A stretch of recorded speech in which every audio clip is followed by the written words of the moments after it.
Hey everyone, before I get into the video, I'd like to apologize for missing all of last week. I was on family vacation, so this week I'll make it up to you by making some special videos, like this one. Today, I am reviewing Batman 66 meets Wonder Woman 77. It was written by Mark Andreyko and Jeff Parker, with art by David Hahn and Karl Kesel. They teamed up the writers on Batman 66 with the writers on Wonder Woman 77 to make one amazing story.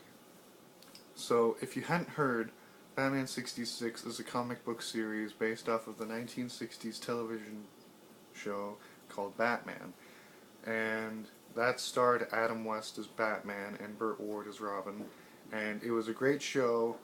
It had a lot of celebrity appearances as villains and other characters, and it was my introduction to Batman.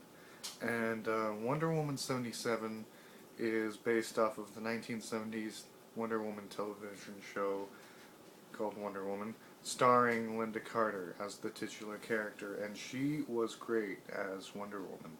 She was beautiful, she was a great actress, and she just fit into the role well. And so this was the first meeting of these versions of the characters, because this establishes that both of the television shows were set in the same timeline. So Batman 66 and Wonder Woman 77 could team up, but they didn't do that back in the day. But now they're doing it in a comic book, which I think is really cool. And another thing that I would like to say before I really get into this video is that I heard that Steve Ditko has passed away recently.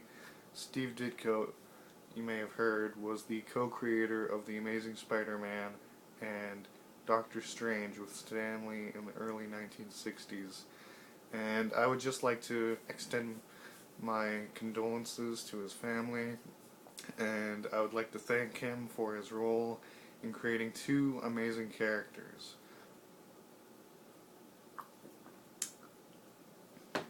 Got a drink out of your Spider-Man mug to honor him. So, getting into the story of Batman 66 meets Wonder Woman 77, Batman and Robin team up with Wonder Woman to fight Ra's al Ghul over the decades. Ra's al Ghul has this evil plot that's taking him a long time to actually execute because he needs certain materials, and it starts in the 1940s when Wonder Woman is on American soil as a yeoman in the United States Navy. And Bruce Wayne was a child then, but he helps her defeat Ra's al Ghul, but then he escapes and then comes back later in the 1960s when Bruce is Batman, and Wonder Woman, she's just hanging around, and then she's like, oh, Ra's al Ghul, I should go. And then they actually meet, and that in itself is an amazing moment in the story, because Batman meeting Wonder Woman and two of my favorite versions of those characters, it's just really cool. And then it ends in the 1970s after they defeat Ra's al Ghul. In the 60s, it ends in the 1970s when Bruce Wayne is retired being Batman, but Wonder Woman is still being Wonder Woman. But Bruce Wayne is like, okay, I'll come back if you need me. And Dick Grayson, Robin, is now Nightwing in the 70s, and that's really cool. And as you can see, this artwork on the cover is really cool. It was drawn by Alex Ross, and as stated in previous videos, I really love Alex Ross's artwork.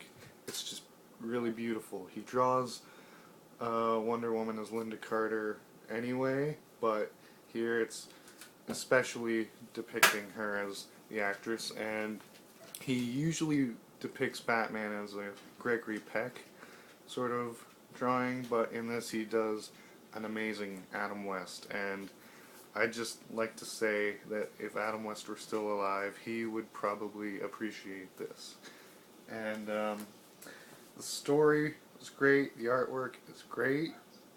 I will show you some of the artwork in this. Here is Batman and Robin on Paradise Island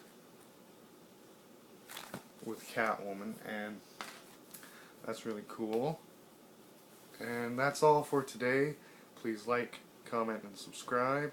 I appreciate any feedback whatsoever. You can leave me a comment telling me what you think about Batman and Wonder Woman teaming up, and goodbye.